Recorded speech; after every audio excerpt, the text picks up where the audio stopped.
Hello, nice people. Everything's okay? Seja muito bem-vindo, muito boa noite.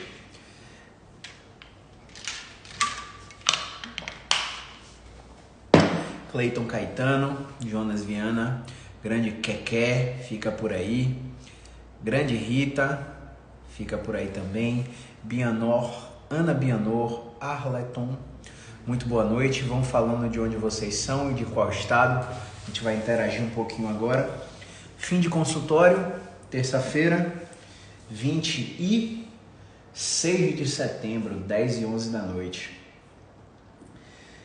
Bom, como vocês sabem, a minha ficha de avaliação é uma folha em branco. Hoje foram 4 avaliações novas, eu postei nos stories. Quem é aluno do BeExpert está dentro do Close Friends, viu já antecipadamente as entradas das novas avaliações e vai ver muito em breve o fechamento do dia de consultório com os planos de tratamento vendidos, para vocês perceberem que existe uma forma de trabalhar, existe uma forma de se trabalhar honestamente, uma forma íntegra de se trabalhar, onde você conseguir em apenas...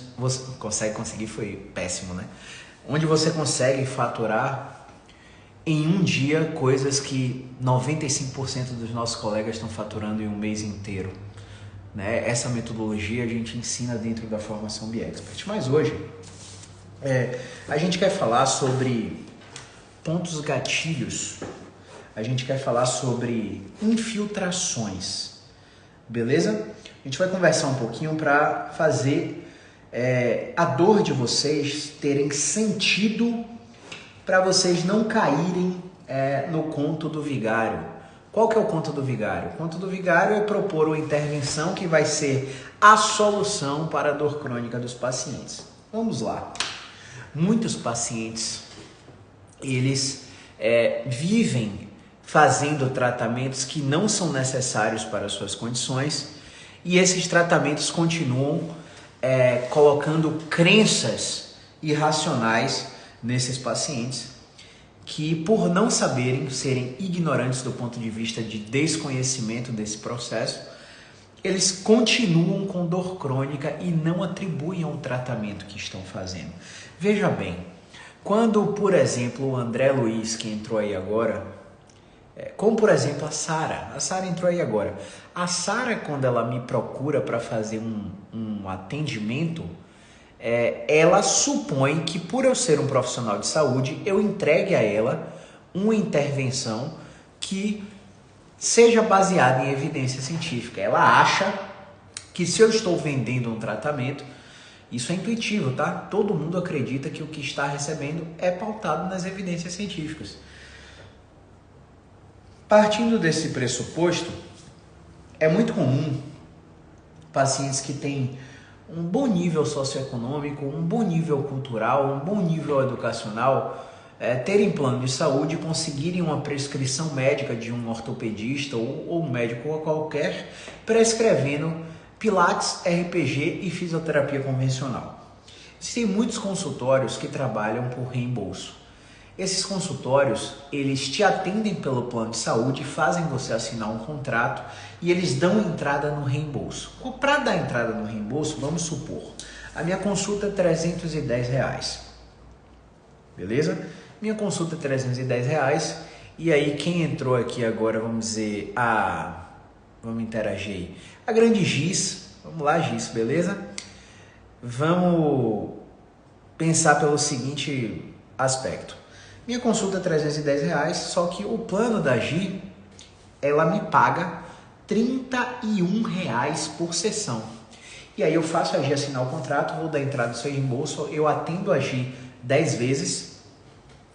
Só que para receber R$3.100, que seriam as 10 sessões da Gi, eu coloco como se eu tivesse feito 100 sessões no intervalo de X meses. E aí o plano autoriza o reembolso, eu recebo o que eu deveria receber, beleza? Esse é o pressuposto. O que acontece? Os profissionais não são honestos assim. Os profissionais brocam o seu plano de saúde para receber muito mais até do que você pagaria particular. Só que o paciente, no início, não está nem aí para isso, porque o que ele quer é receber o tratamento e não pagar. Afinal, ele já está pagando o plano de saúde. Só que o que acontece? O uso excessivo desse plano de saúde vai gerar um cálculo que acontece a cada trimestre na sua operadora, que vai analisar assim, ó, este beneficiário está usufruindo muito mais do que nos últimos meses. O que há de errado nessa conta? Olha, essa conta solicitou um reembolso 6 vezes nos últimos 6 meses. O que está rolando? Vou auditar essa conta. Liga para o beneficiário, está fazendo qual tratamento? Tratamento tal? E aí ele dá o nome que o prestador colocou na solicitação de reembolso. Aí o paciente, não, eu não faço esse tratamento não. Afinal, ele não sabe, nem foi avisado na maioria das vezes. Não, eu estou fazendo fisioterapia só, por quê? Ela, não, a gente só queria saber, ou seja, inconsistência. Essa inconsistência vai gerar um reajuste absurdo no seu plano de saúde no próximo ano e ainda vai gerar uma glosa equivalente no prestador de serviço que te prestou o serviço. O que é que vai acontecer? Esse prestador, muito em breve, vai parar de te atender por via de reembolso. Traduzindo, é uma verdadeira falcatrua o sistema, mas você que está sendo atendido sem pagar, você acha muito bom. Só que o que acontece? Esses planos de saúde ofertam profissionais que estão fazendo venda casada o tempo todo. Ou seja, medicina ortopédica, fisioterapia convencional, pilates e RPG. Quer dizer que não presta? Não, claro que presta. Presta em várias condições específicas. Só que, por exemplo, nossa, eu estou com dor cervical, essa dor sobe para a cabeça, vai na escápula, tem um nó na minha escápula. Esse nó fica dentro da minha pá. Esse nó está gerando muita dor e toda vez que eu faço uma liberação, porque eles fazem liberação lá, colocam 3 sessões de fisioterapia para fazer uma de liberação, uma de osteopatia e por aí vai pelo plano de saúde, o cara fala, não, realmente eu vou desfazer esse ponto aqui, vou agulhar, vou dar twitch response, vou desfazer, vou fazer pressão isquêmica, vou melhorar esse paciente. O paciente sofre durante a intervenção, depois da intervenção o paciente está melhor, afinal, a melhora que o paciente obtém de qualquer intervenção não vem isoladamente da intervenção, vem de vários fatores contextuais, como por exemplo a expectativa do paciente, que recebeu uma explicação que o nódulo está causando dor e que ao desfazer o nódulo ele vai melhorar. Ao receber qualquer merda de técnica que foi explicada como desfazedora, se é que essa palavra existe, ou removedora daquele nódulo, a expectativa de melhora do paciente vai fazer o paciente melhorar. Qual que é o problema e onde que eu quero chegar? Os estudos da Janet Simmons, do Travel, e até o próprio livro deles mostram a arquitetura dos pontos gatilhos. E existe uma corrente filosófica que combate todo ponto gatilho como gerador de dor.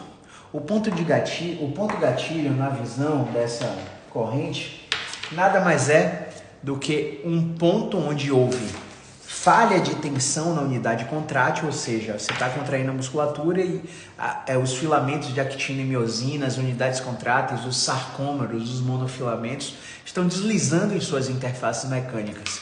Em algum momento acontece isso aqui, ó. Essa falha de tensão gera micro-rupturas, microlesões na fibra muscular e essas microlesões vão fazendo com que essa fibra fique um pouquinho mais grossa. E essa fibra vai ficando um pouquinho mais grossa a cada falha de tensão. O que é que seria falha de tensão? Quebra da capacidade de demanda, aumento do volume abrupto de exercício, aumento da quantidade de séries, execução de volume lixo na prescrição de exercício, porque o cara acha que musculatura sabe contar, não entende de fisiologia do exercício, coloca agachamento aleatório, coloca extensão deitado repetida aleatório, faz Mackenzie aleatoriamente, coloca, enfim, não pensa, não raciocina no porquê aquele paciente tem que receber aquele exercício. E aí a musculatura cervical fica assim, ó. E a cada técnica de liberação miofacial, a cada terapia manual feita para desfazer esse ponto gatilho, a cada estímulo de manipulação intramuscular com agulhas, seja por acupuntura ou dry needling, você vai gerando um aprendizado associativo naquele sistema nervoso. E esse aprendizado associativo vai fazer o quê? Condicionamento operante. O paciente sabe que está recebendo aquilo porque tem dor. O paciente fica hipervigilante, ele fica se palpando o tempo todo, gera aquele alívio momentâneo e do nada ele se pega se palpando sem ter dor. E aí qual que é a desculpa que ele dá? Nossa, tá desconfortável, não é mais dor, é desconforto. Qual que é a desculpa que ele dá? Ah, tá tenso. Não tem dor, mas tá tenso. E aí ele começa a perpetuar o condicionamento operante, o aprendizado associativo, fazendo com que ele tenha cada vez mais e mais dor. Eu gosto de dar um exemplo de um atleta de jiu-jitsu que estava fazendo um rola há 10 anos atrás, e nesse rola ele tomou uma chave onde o tronco dele rodou para a esquerda. Ele sentiu uma fisgada, para ele a fisgada foi interpretada como uma vértebra saindo do lugar. E aí ele foi para onde? Para o médico fez radiografia e não achou nada. Claro, a radiografia não vai mostrar zorra nenhuma. E aí o médico falou, olha, você precisa de um osteopateta. Aí o osteopateta foi lá e fez o quê? Sua vértebra está fora do lugar. Aí fazia osteopatia, melhorava 72 horas, estava igual. Na outra semana a osteopatia melhorava 72 horas, estava igual. Na sexta semana não melhorava nem durante a sessão. Procurou um quiropraxista. Aí o quiropateta falou o quê? Sua vértebra está subluxada, vou colocar ela no lugar. A partir daí, ele passou 10 anos rodando o tronco para a direita de forma repetida, porque ele achava que ao rodar para a direita ia colocar no lugar e o desconforto ia parar. E aí quando ele chegou para avaliação, o terapeuta perguntou, tá funcionando? E ele começou a dar risada dizendo que não, realmente não está funcionando.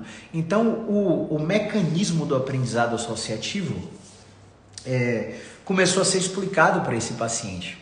E a analogia foi do estudo do Pavlov com o cachorro, onde um cachorro via o alimento e salivava, comportamento de salivação. A partir daí ele pareava o estímulo da alimentação com um sino.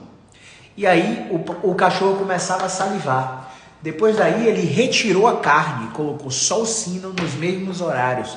E o comportamento de salivação continuou perpetuando por longos meses. Ou seja, o estímulo que foi pareado, carne mais sino, foi suficiente para desencadear o comportamento. A dor pode ser desencadeada mesmo sem o estímulo nocivo. Basta o paciente estar hipervigilante, com um foco de atenção plena, e as redes de saliência começam a ser excitadas. Então, no nosso cérebro, a gente basicamente tem uma rede de saliência. Finge que minha camisa é o cérebro, tá? E se eu tenho uma rede de saliência excitada aqui, eu começo a tensionar todas as outras redes de saliência que são responsáveis por várias outras áreas, como sistema de cultura, crenças, pensamentos e emoções. E esse paciente começa a desencadear comportamentos automáticos que ele já não... ele precisa reforçar a hipervigilância para não comportar-se dessa maneira, para não se comportar dessa maneira, e a gente coloca intervenções muito básicas, como botar o despertador a cada 30 minutos para lembrar de não se palpar, para lembrar de não coçar a cabeça, para lembrar de não ficar apertando o trapézio, para lembrar de não ficar mexendo no joelho que está doendo. Porque aí a gente trabalha no sistema nervoso com um processo chamado dessensibilização sistemática. E isso são estratégias comportamentais que qualquer profissional de saúde precisa entender para poder tratar pacientes de dor crônica. Então, assim, voltando para a teoria de falha de tensão com microtraumas no tecido, a gente começa a gerar esses pontos gatilhos que estão ali para quê? Para proteger a articulação, para proteger o nervo. Então, se a articulação da coluna aqui em cima tiver com algum movimento bloqueado, não é porque o músculo está encurtado, cabeça dura, privado das evidências. Pelo amor de Deus, eu estou cansado de estar patado aqui na rede social. E eu dou patada mesmo, porque eu não estou aqui para ser seu amigo. Eu estou aqui para aliviar o meu trabalho. Porque por causa de profissionais como vocês, que ficam incutindo essas crenças nos pacientes, eu tenho cada vez mais trabalho para poder recuperar esses pacientes, baseado nas crenças disfuncionais que os próprios médicos, fisioterapeutas e profissionais que não trabalham com base em evidência, ou acham que trabalham porque lê o resumo de um artigo, ou acham que trabalham porque, sei lá, fez um curso de PBE e não aplicou zorra nenhuma, começam a dar cada vez mais dificuldade de cronificar o problema dos pacientes. Então, basicamente, o que é que eu levo você a pensar por um outro prisma, né? Olhar por um outro prisma. Primeiro, corrija o movimento da articulação e perceba se o problema era de flexibilidade. Alongamento só é indicado para quem está encurtado. Não é porque o cara dobra para frente e não consegue alcançar o joelho que a cadeia posterior dele está encurtada, pelo amor de Deus. Muitas vezes a gente coloca um estímulo sucessivo no ombro para habituar o sistema nervoso e o paciente vai lá, dobra e coloca a mão espalmada no chão. Muitas vezes a gente mexe na articulação do tornozelo, o paciente vai lá, bota a mão espalmada no chão. Não é porque você deitou o paciente, colocou o quadril no joelho, flexão de quadril, joelho 90 graus e fez resistência para derrubar a perna do paciente e o paciente não conseguiu segurar, que ele tem fraqueza muscular. Muitas vezes é uma inibição neurogênica. Muitas vezes essa inibição neurogênica está sendo decorrente de uma falha de amplitude na articulação e por isso a musculatura tensiona e por isso não deixa o nervo fazer sua função e deslizar sobre as interfaces mecânicas. O nervo está preso, a musculatura contrai para não deixar você levantar a perna reta. Então parem de pensar superficialmente. Parem de olhar, o ombro está doendo, eu vou na escápula. O pescoço está doendo, eu vou no econ, no escaleno, vou liberar tudo aqui, vou fazer uma tração, vou fazer... Pelo amor de Deus, começa a pensar de dentro para fora. Começa a pensar primeiro o cérebro, o que é que o paciente acredita, qual que é o paciente, o que é que o paciente acha que está acontecendo com ele, né? Quais foram as informações que esse paciente recebeu. Começa a pensar sistema nervoso central e periférico. O que é que está acontecendo no contexto de vida desse paciente? Esse paciente tem alguma doença de motoneurônio superior? O cara desenvolveu uma Guillain-Barré do nada? Pô, o paciente... Enfim, pensa de dentro para fora. Tá tudo certo com o sistema neural? Beleza. Vamos para a articulação. Vamos testar todos os movimentos da articulação. Está limitado, está encurtado? Não, está limitado. Mexa na articulação primeiro. Mexeu na articulação e não resolveu? Aí você pensa em mexer no músculo. Antes disso, ainda tem um nervo periférico para você mexer. Porque não adianta ficar fazendo liberação e o cara está com aprisionamento de nervo periférico e você não foi capaz de diagnosticar. Então, eu queria, de uma vez por todas, com essa explanação aqui, que você parasse de ficar apertando seus pacientes, estimulando a hipervigilância, prometendo que está desfazendo um ponto gatilho, porque você já percebeu, você não é ignorante. O paciente volta para você sem ter previsão de alta. O paciente o tempo todo está na sua maca fazendo liberação facial e ponto gatilho, pressão isquêmica, Rolfing e o cacete armado a 4. Você acha que o paciente uma hora não vai perceber isso? Você acha que uma hora o paciente não vai te abandonar? Você vai ficar iludindo os pacientes? Tá vindo a evidência cada mês, todo mês um artigo novo mostrando como é que deve ser tratamento de dor crônica e você está aí estimulando a hipervigilância, estimulando a dependência do paciente porque tá, vamos desfazer esse ponto gatilho aqui. Caio, mas eu uso agulha. E eu falo o que para ele que eu estou usando agulha? Fala que a agulha é interpretada pelo sistema nervoso como um estímulo aversivo. E por ser um estímulo aversivo, o seu sistema nervoso vai combater aquele estímulo e vai liberar uma cascata de opiáceos endógenos, de morfinas, endocannabinoides, opioides endógenos, fatores de necrose tumoral alfa. Vai inibir todos os fatores proprioceptivos porque a ação é central. A ação é no sistema nervoso. A ação não é na musculatura. Caio, tanto faz, vai mudar o desfecho do paciente de qualquer forma. Não é tanto faz. Porque quando você explica isso para o paciente não depende de você. Agora, quando você explica que está metendo uma agulha para furar um ponto gatilho, para desfazer um ponto gatilho, o paciente vai achar que toda vez que tem dor, ele tem um ponto gatilho e ele vai precisar de você. E aí você vai ganhar 40, 50 vezes no mesmo paciente, mas vai parar de propagar sua mensagem para mais pessoas. Você vai ficar menos conhecido, você vai ficar mais chato, cara. Bota a mão na consciência. Eu não tenho como... Aprenda inglês. Ah, não sei o que. Para cada solução que a gente dá, você dá uma desculpa? Você não tem comprometimento, sabe por quê? Dá trabalho. E porque dá trabalho você não faz. E é por isso que você está na maioria da... Você está junto com a média dos profissionais de saúde que ganham menos de 15 mil por mês. Porque 95% dos profissionais situados em São Paulo, segundo o CREFITO São Paulo, já fizeram pesquisa e apenas 5% ganham mais que 15 mil. E aí, você quer estar na média ou você quer estar outlier? Você quer ser um cara fora da curva? Pensa nisso um pouquinho, o que é que você quer para o seu futuro. Deixa de comodismo. Ah, você já fatura 15 mil? Massa, tem como melhorar. Tem como melhorar muito mais. Não é porque você está ganhando que não tem como melhorar. O time que está ganhando se mexe sim, viu? Para aperfeiçoar isso. Então para de apertar seu paciente, pelo amor de Deus. Vamos falar um pouquinho sobre infiltração para encerrar o dia, que minha mente já está esgotada aqui de hoje. Coloquei paciente demais para atender hoje, então estou bem cansado. Não estava mais acostumado a isso não. Vamos nessa. Infiltração. Infiltração é um procedimento intervencionista que até fisioterapia invasiva está se metendo agora, até começar a ser preso, banido. Essa galera, não sei não, velho. Não sei nem o que falar dessa galera. A infiltração é um procedimento intervencionista da classe médica que pode colocar medicações como anestésicos locais, xilocaína, medicações específicas como ácido hialurônico, plasma rico em plaquetas, corticoides,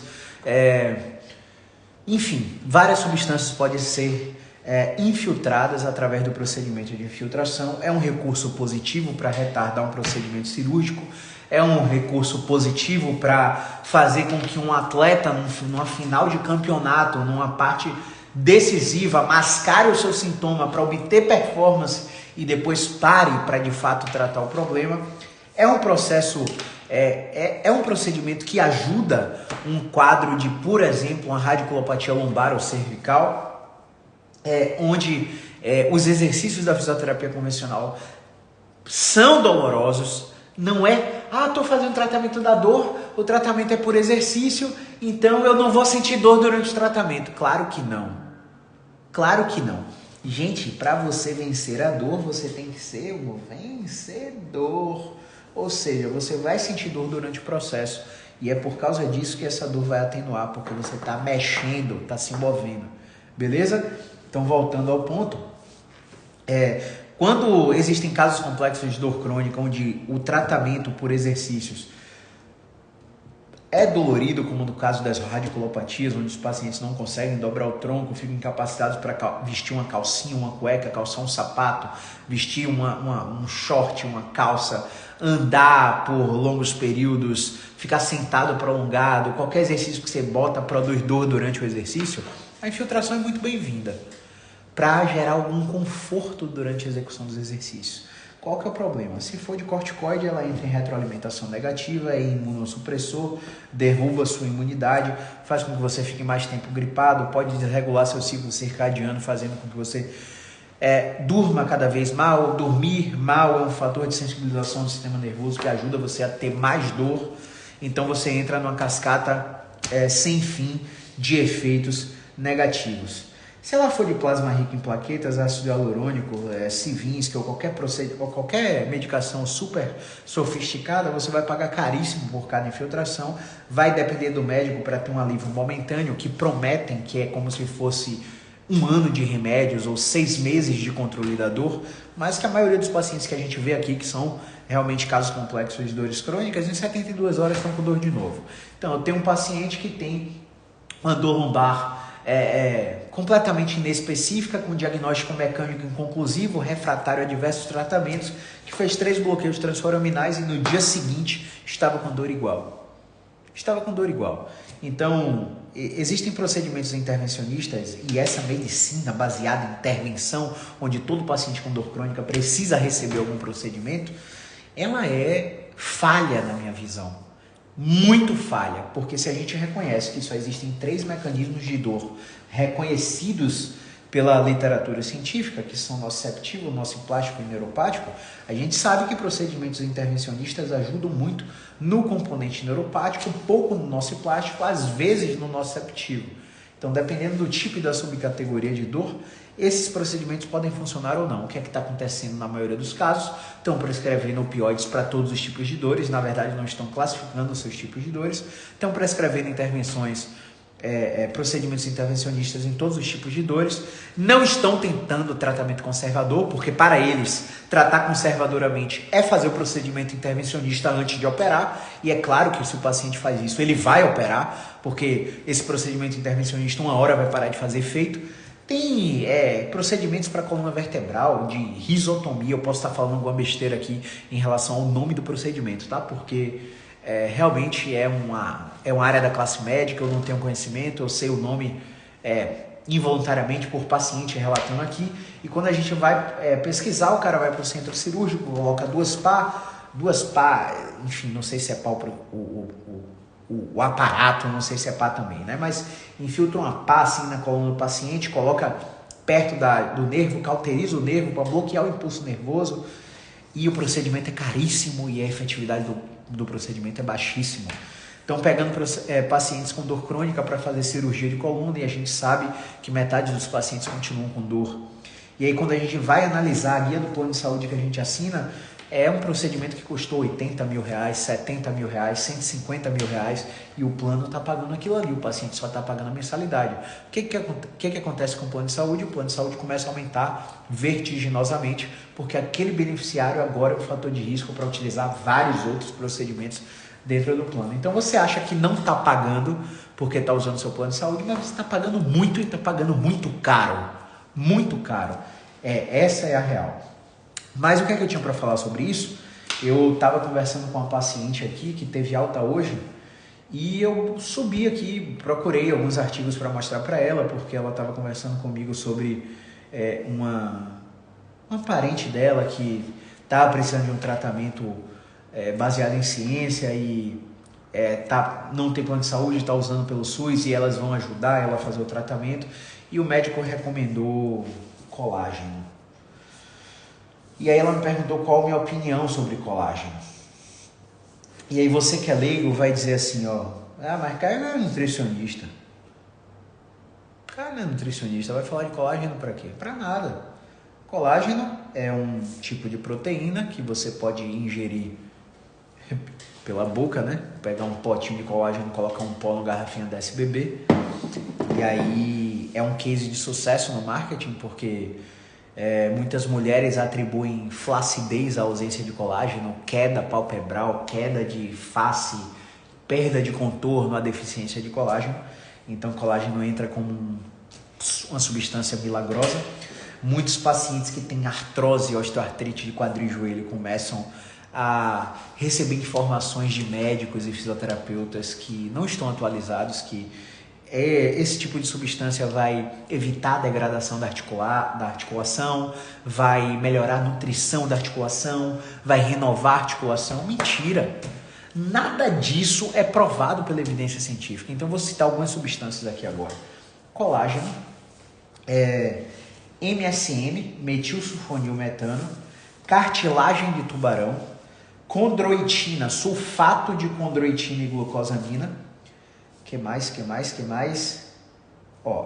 Posso estar esquecendo de algum outro aqui agora, mas todos eles têm um suplemento também chamado Elastic Joint. Um paciente falou que comprou, importou dos Estados Unidos, foi tributado na alfândega, pagou caríssimo, o suplemento chegou, ele usou 30 dias, zero efeito. Nem sei se existe mais. Elastic Joint, acho que era da Labrada, uma fabricante de suplementos aí. Prometiam prevenção de lesão muscular, recuperação mais rápida de lesão muscular, enfim, redução da degradação da articulação, nutrição da articulação. Bom, a cartilagem articular, ela é nutrida através de osmose. Não sei se você lembra das aulas de química lá, mas essa nutrição é feita por difusão. Ou seja, o vaso não chega lá para jogar sangue na cartilagem e nutrir. A cartilagem é nutrida por um bombeio da musculatura. O cara tem um entorse de tornozelo, o cara tem uma lesão muscular, e aí vai para um terapeuta que vai fazer terapias por ondas de choque, vai colocar agulha, vai fazer eletroacupuntura, vai fazer ultrassom, vai fazer micro-ondas, vai fazer laser para cicatrizar o processo. E essa cicatrização acontece mediada por circulação. E a circulação é mediada por musculatura. E a musculatura é mediada por movimento. Ou seja, você está criando recurso tecnológico sofisticado para vender um produto, para prestar um serviço, para obter um objetivo final de cicatrização de uma articulação ou de uma lesão muscular, sendo que o próprio movimento já faz isso e não custa nada, basta levantar da porcaria do seu sofá e começar a andar mais e pagar o seu net, pagar o seu nível de atividade fora do exercício. Aumentar o número de escadas que você sobe, não pega mais o elevador do seu prédio. Aumentar a quantidade de passos, não vai para padaria mais de carro. Se mora do lado do shopping, para de pegar o carro para ir no shopping, desce andando e vai. Começa a quantificar se você paga 10 mil passos no dia, se você sobe 6 andares de escada todo dia, se você faz exercício físico no mínimo 4 vezes por semana, por mais que 30 minutos. Começa a ver, em vez de ficar tomando melatonina, indutor de sono, alprazolam, rivotril, qualquer dessas drogas que te fazem dormir, se você está fazendo terapia cognitivo-comportamental para insônia, se você está acordando e baixando um aplicativo, enfim, roubaram meu celular. Se você está acordando e baixando um aplicativo para medir a luminosidade natural dos cômodos do seu apartamento ou da sua casa, mas eu já tirei a cortina blackout, eu já acordo, já está bem iluminado. Aí quando você vai medir, coloca a câmera para medir quantos lux, intensidade de iluminação natural naquele cômodo, você vê que seu quarto, que você acha que é super iluminado, tem 1000 unidades de medida de lux, e quando você vai para a sala tem 15 mil. Quando você vai para a varanda tem 23 mil. Acorde, bote a cara na luz natural. Botando a cara na luz natural, você recebe essa quantidade, essa intensidade de lux que vai inserir, vai penetrar na sua retina e lá no seu núcleo supraquiasmático e regular o ciclo circadiano. Quando você for para o quarto, tire a porcaria da televisão do quarto.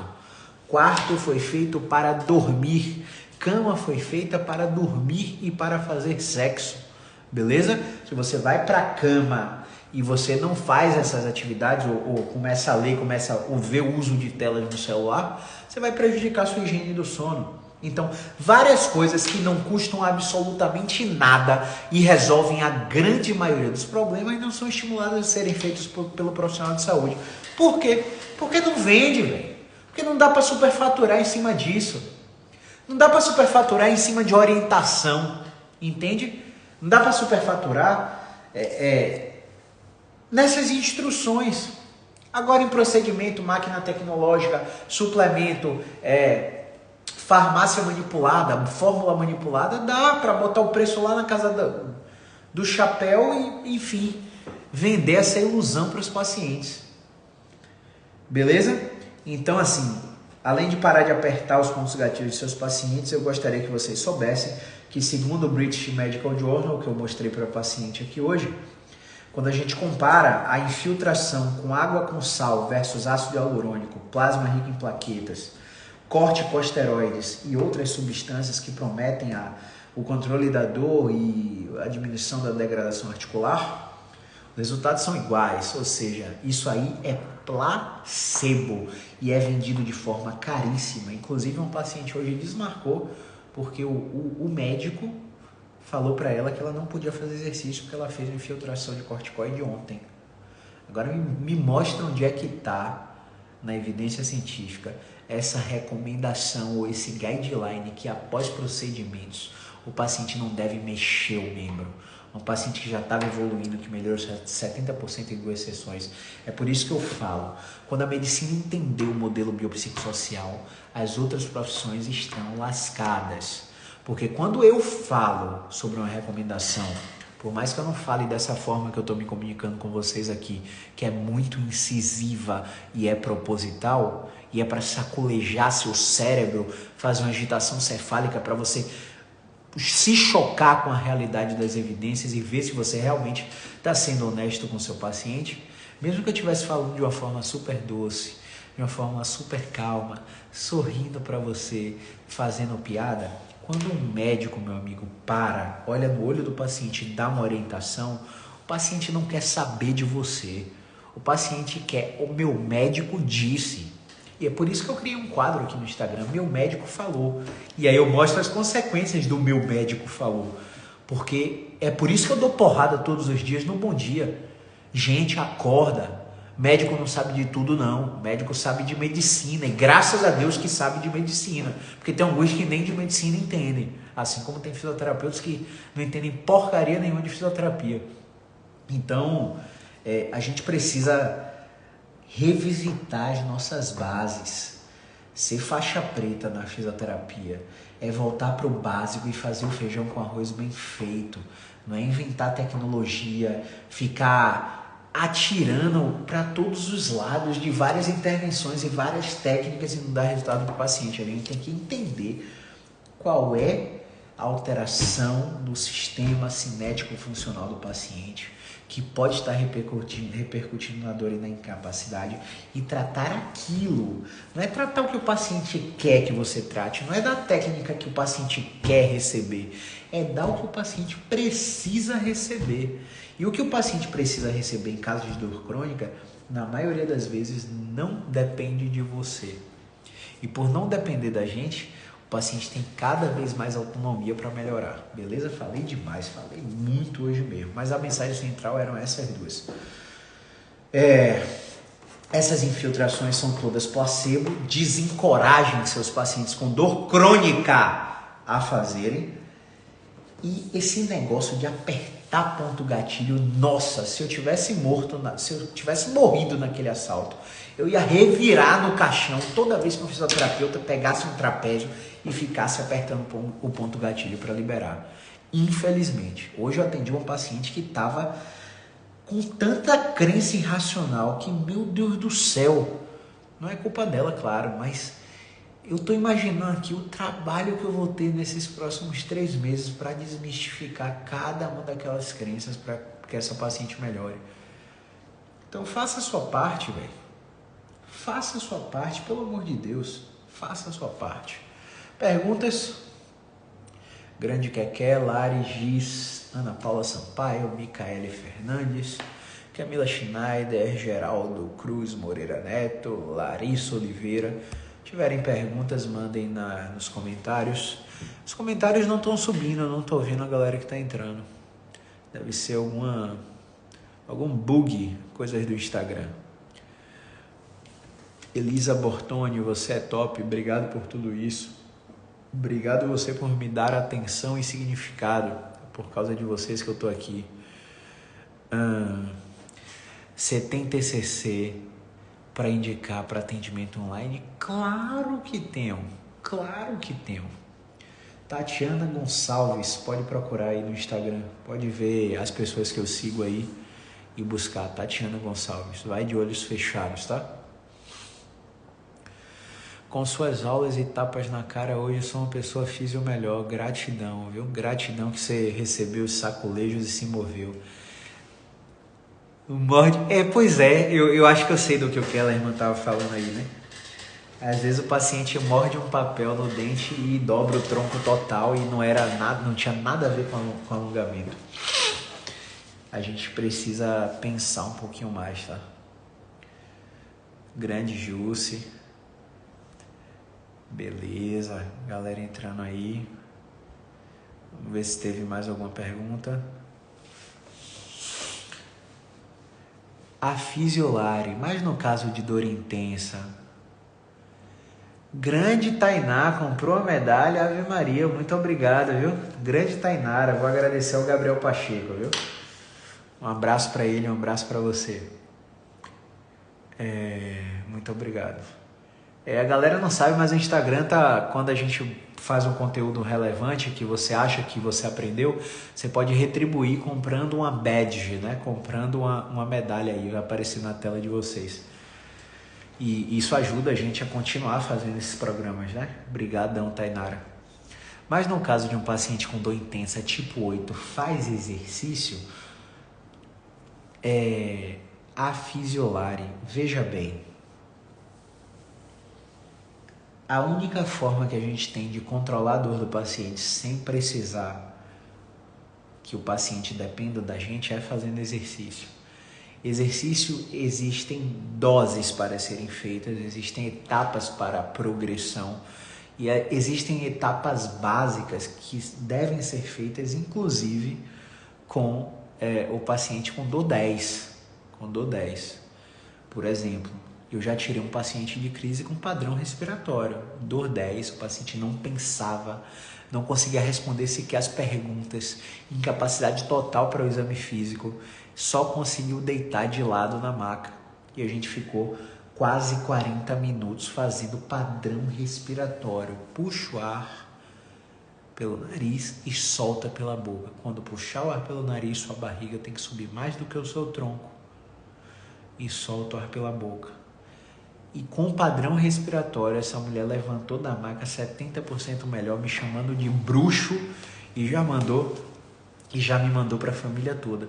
Mas claro que não é só padrão respiratório. A paciente está fazendo um padrão respiratório que gera uma desensibilização sistemática, uma inibição dos níveis de excitação do sistema nervoso que podem regular a dor, mas à medida que ela vai acalmando, a gente vai explicando, vai perguntando, vai entendendo o problema, como aconteceu, fazendo making sense of pain, ela respirando, e aquilo vai fazendo sentido, e a paciente começa a ver a luz no fim do túnel, começa a ter aquele senso de credibilidade que a pessoa que está com você tá... Gente, porra, eu podia... A live de hoje, deixa eu ver quanto tempo tem, 52 minutos, eu acho, 41 minutos. Essa live poderia ser substituída pela mensagem assim, ó. Tudo está no cérebro. Tudo não, né? Que na saúde nem nada nem sempre, mas 99% dos problemas estão no cérebro. O que a gente faz? Prescrever exercício, terapia manual, colocar agulha, passar um remédio, colocar um adesivo. A gente está entretendo o paciente enquanto a mãe natureza faz o seu problema, faz o seu trabalho, né? Então Voltaire já dizia isso, né? Então não importa quão intensa seja o exercício, não importa quão intenso seja o exercício, a gente precisa entender o contexto do paciente, né, para botar as intervenções mais efetivas possíveis. Delano Gari 2022. A qual citação você se referiu aí, grande Kellerman? Acho que respondi, né, Lari? Acho que respondi. Boa. Sueli Dantas, muito boa noite. Dor torácica, a palpação. Como abordar? João Vitor Souza. João, olha só, eu gravei um podcast com um cara que é referência em dor torácica, ele chama Igor Santana, ele é lá do Espírito Santo. O podcast está lá dentro do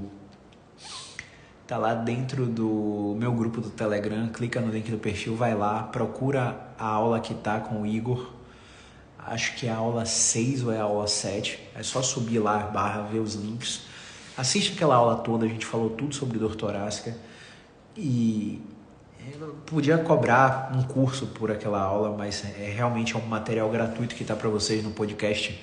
Fiz um insight no Spotify, no YouTube. Porque depois daquele conhecimento ali, você vai ver que praticamente você nunca mais vai palpar uma torácica para descobrir que é uma dor à palpação. Que essa dor à palpação muito provavelmente é decorrente de uma hipervigilância. Então, gente, a gente tem que entender que dor crônica é uma coisa, lesão traumática aguda é outra, sabe? Lesão ortopédica é uma coisa, dor crônica é outra. Por exemplo, provavelmente eu tenho que fazer uma cirurgia. Eu tive uma desinserção completa do meu posterior de coxa num assalto, quando eu corri de um assalto. O posterior de coxa esquerda aqui está rompido, ruptura de 4 centímetros. Eu estou há 15 dias da lesão e muito provavelmente eu tenho que fazer um tratamento cirúrgico. Nada do que eu falei aqui serve para esse tipo de minha lesão. Uma lesão traumática, uma lesão atraumática, uma lesão, enfim, não sei nem como classificar. Mas foi uma lesão aguda decorrente de uma lesão do tecido propriamente dito, onde o tecido explica a dor, está rompido. Mas a partir do momento que esse músculo cicatriza, que eu faço a cirurgia, o médico faz a sutura, eu faço a reabilitação e 3 meses depois ainda tem dor mesmo com o tecido cicatrizado, Já não é mais o lugar que dói que está fazendo doer, né? O cérebro, o lugar que dói é uma projeção do cérebro, tá? A dor é uma projeção do cérebro no lugar que dói. Então, primeiro que a gente vai desconsiderar essa palpação e fazer testes de movimentos específicos para coletar referências específicas que vão ajudar. O celular está descarregando rapidão, que vão ajudar a gente a entender essa dor torácica para saber qual movimento, qual estratégia de educação fornecer para que esse paciente comece a melhorar, né? Então a gente precisa ir muito além da palpação. Gente, lembra, não esquece que eu falo aqui não, tá? A faculdade mais deforma do que forma. É importante ter o diploma, mas à medida que você vai evoluindo fora da graduação, você vê, meu Deus, quanto tempo você perdeu ali dentro, né? Quanta matéria que totalmente nonsense. Ah, sim, se referiu ao sono, beleza. Sem mais perguntas, então vamos nessa. Eu vou deixar gravado aí, vai subir no YouTube, vai subir também no Spotify, no Apple Podcast, tá? Se vocês quiserem mais conteúdos como esse, vão pro grupo do Telegram, que tem mais de 300 horas de aula lá no podcast gratuito. Você não precisa comprar meu curso, tá? Só precisa assistir o material lá. A partir de amanhã eu vou estar divulgando uma masterclass de praticamente 20 aulas que eu fiz em 2019. Não se engane, não é porque elas são de 2019 que elas não são atuais. São aulas atemporais, né? Com passo a passo para você ser reconhecido como expert no tratamento da dor. Beleza? Então, fiquem ligados no Telegram a partir de amanhã. Grande abraço, movimento é vida.